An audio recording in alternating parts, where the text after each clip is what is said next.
दोस्तों, आज की कहानी है पत्नी की एक गलती से पति ने नौकरानी के साथ बनाया संबंध। कहानी पसंद आए तो वीडियो को लाइक और सब्सक्राइब जरूर करना। रमोला के हाथ जल्दी जल्दी काम निपटा रहे थे, पर नजरें रसोई की खिड़की से बाहर गेट की तरफ ही थी। चाय के घूंट लेते हुए वह सैंडविच टोस्टर में ब्रेड लगाने लगी। श्रेयांश, जल्दी नहाकर निकलो वरना देर हो जाएगी। उसने बेटे को आवाज दी। मम्मा, मेरे मोजे नहीं मिल रहे। मोजे खोजने के चक्कर में चाय ठंडी हो रही थी। अतः रमोला उसके कमरे की तरफ भागी। मोजे देकर उसका बस्ता चेक किया और फिर पानी की बोतल भरने लगी।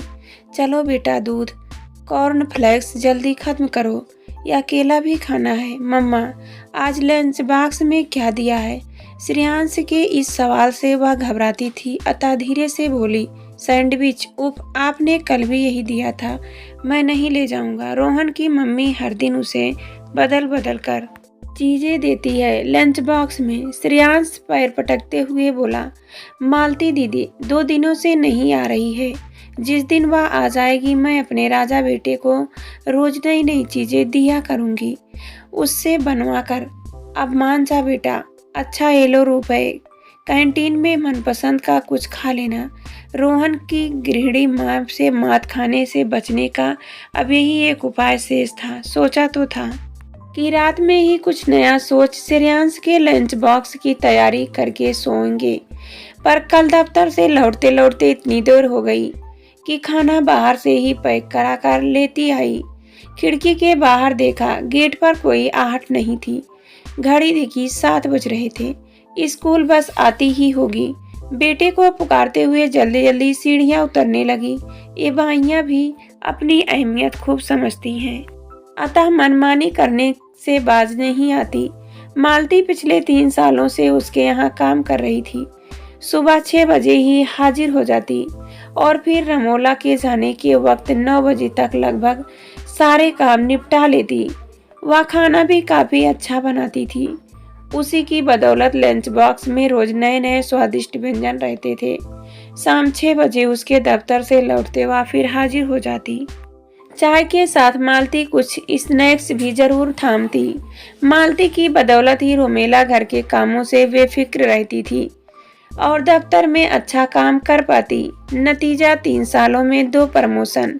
अब तो वह रोहन से दुगनी सैलरी पाती थी, परंतु अब मालती के न होने पर काम के बोझ तले उसका दम निकले जा रहा था।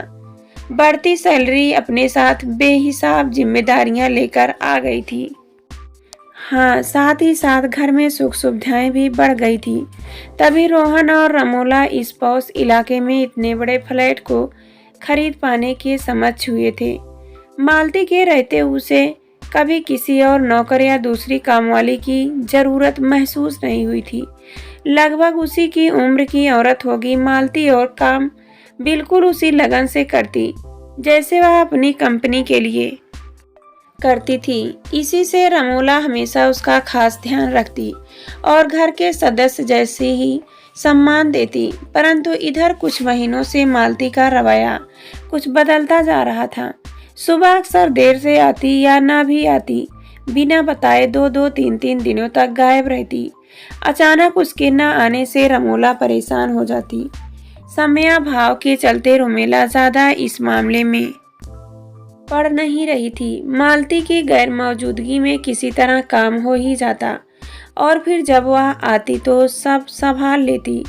श्रेयांश को बस में बैठा रोमेला तेजी से सीढ़ियां चलते हुए घर में घुसी। बिखरी हुई बैठक को अनदेखा कर वह एक बार फिर रसोई में घुस गई। वह कम से कम 2 सब्जियां बना लेना चाहती थी, क्योंकि आज रात उसे लौटने में फिर देर हो जानी थी। हाथ भरे छुरी से सब्जी काट रहे थे, पर उसका ध्यान आज दफ्तर में होने वाली मीटिंग पर अटका था। देर रात एक विदेशी क्लाइंट के साथ एक बड़ी डील के लिए वीडियो कॉन्फ्रेंसिंग में करनी थी। उसके पहले मीटिंग में सारी बातें तय करनी थी। आधे पौने घंटे में उसने काफी कुछ बना लिया। अब रोहन को उठाना जरूरी था, वरना उसे भी देर हो जाएगी। रोहन कभी घर के कामों में उसका हाथ नहीं बांटता था, उल्टे हजार नखरे करता। कल रात भी वह बड़ी देर से आया था, उलझकर वक्त जाया न हो, इसलिए रमोला ने ज्यादा सवाल जवाब नहीं किए। जबकि रोहन का बैंक 6 बजे तक बंद हो जाता था। वह महसूस कर रही थी कि इन दिनों रोहन के खर्चों में बेहिसाब बुद्धि हो रही थी। शौक भी उसके महंगे हो गए थे। आए दिन महंगी होटलों की पार्टियां रमोला को नहीं भाती। फिर सोचती आखिर कमा किस लिए रहे हैं। घर और दोनों गाड़ियों की मासिक किस्तों पर बढ़ रहे ब्याज के विषय में सोचती तो उसके काम की गति बढ़ जाती। आज तुम श्रेयांश को मम्मी के घर से लाने ही नहीं गए? बेचारा इंतजार करता वहीं सो गया था। तुम तो जानते ही हो मम्मी को हार्ट का ऑपरेशन हुआ है। वह श्रेयांश की देखभाल करने में असमर्थ है। रोमेला ने बेहद नर्म लहजे में कहा, पर मन तो हो रहा था कि पूछे इस बार क्रेडिट कार्ड का बिल इतना अधिक क्यों आया। मगर रोहन फट पड़ा, हाँ मैं तो बेकार बैठा हूँ। मैडम खुद देर तक बाहर गुलछर्रे उड़ाकर घर आए। मैं जल्दी घर आकर करूँगा क्या बच्चे की देखभाल। रोहन के इस सवाल से रोमेला हैरान रह गई। उसने चुप रहना ही बेहतर समझा। सिर झुकाए लैपटॉप पर काम करती रही। क्लाइंट से मीटिंग के पहले यह प्रोजेक्टेशन तैयार कर उसे कल अपने माथतों को दिखानी जरूरी थी। कंघियों से उसने देखा रोहन सीधे बिस्तर पर ही पसर गया। खून का घूंट पीकर लैपटॉप पर तेजी से उंगलियां चलाने लगी। चाय बन चुकी थी पर रोहन अभी तक उठा नहीं था। अपनी चाय पी वह दफ्तर जाने के लिए तैयार होने लगी। अपने बिखरे पेपर समेटे लैपटॉप बंद किया। साथ साथ वह नाश्ता भी करती जा रही थी। हल्की गुलाबी फॉर्मल शर्ट के साथ किस रंग की पतलून पहने वह सोच रही थी। आज खास दिन जो था। तभी रोहन की खटर-पटर सुनाई देने लगी। लगता है जाग गया है। यह सोच रमोला उसकी चाय वहीं देने चली गई। गुड मॉर्निंग डार्लिंग, अब जल्दी चाय पी लो, मैं बस निकलने वाली हूँ। पर्दे को सरकाते हुए रमोला ने कहा, क्या यार, जब देखो हड़बड़ी में ही रहती हो। कभी मेरे पास भी बैठ जाया करो। रोहन लेटे लेटे ही उसके हाथ को खींचने लगा। मुझे चाय नहीं पीनी, मुझे तो रात से ही भूख लगी है, पहले मैं खाऊंगा। कहते हुए रोहन ने उसे बिस्तर पर खींच लिया। रोहन अब ज्यादा रोमांटिक न बनो, मेरी कमीज पर सलवटें पड़ जाएंगी। छोड़ो मुझे। नाश्ता और लंच बॉक्स मैंने तैयार कर दिया है, खा लेना, 9 बजने को हैं। तुम भी तैयार हो जाओ, कह रमोला हाथ छुड़ा चल दी। रोहन दरवाजा बंद कर लो, मैं निकल रही हूँ, रमोला ने कहा और फिर सीढ़ियाँ उतर गैरेज से कार निकाल दफ्तर चल दी। रमोला मन ही मन मीटिंग का प्लान बनाती जा रही थी।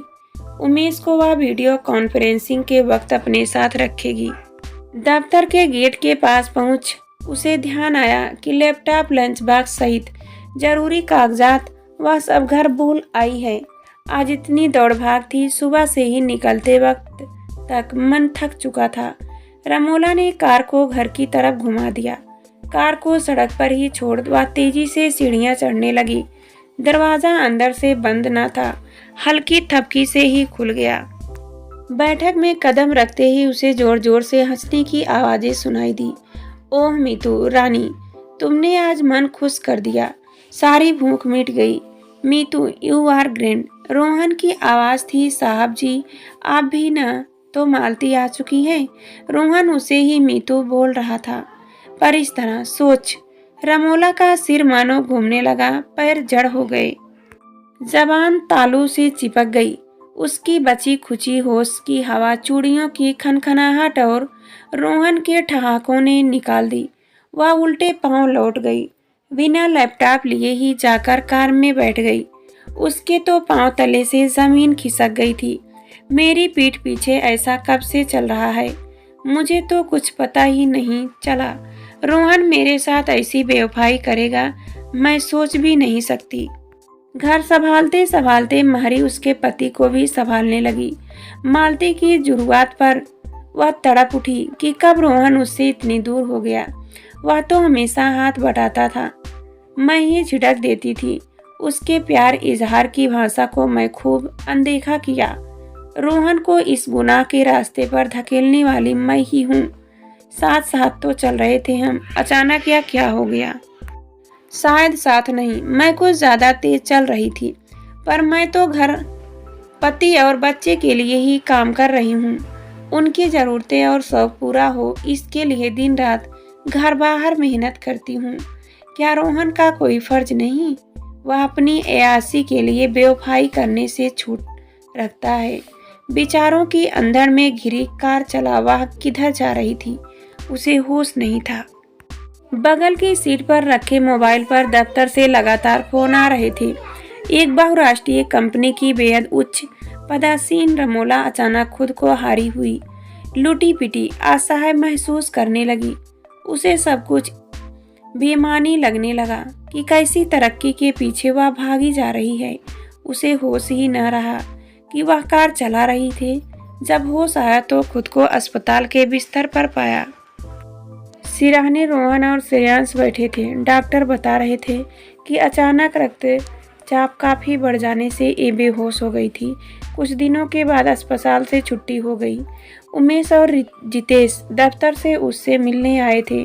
उनकी बातों से लगा कि उसके अनुपस्थित में दफ्तर में काफ़ी मुश्किलें आ रही हैं। रमोला ने उन्हें आश्वासन दिया कि बेहतर महसूस करते ही वह दफ्तर आने लगेगी। तब तक घर से स्काइप के जरिए वर्क एट होम करेगी।